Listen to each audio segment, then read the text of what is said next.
तोड़ेंगे तो फिर हम फिर बनाएंगे।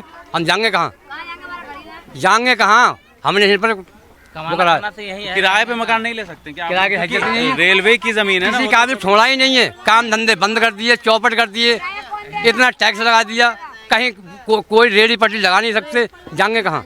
हमें तो यहीं रहना है। लगाते थे वो सभी हटा दिया गया। हमें जान से मार दिवाली के समय यहीं रहना हमें। हमारे ऊपर बिल्डोजर चला दें। अभी तो हमारी चुक्कियों में चला है बिल्डोजर, अब हमारे ऊपर चला दें, अब हमारे ऊपर चला दें बिल्डोजर, तो भी हमें यहीं रहना है। जो तोड़ेंगे हम बनाएंगे, जो तोड़ेंगे हम बनाएंगे, यही होगा। कर लो, कितना तेल फूको बिल्डोजरों में।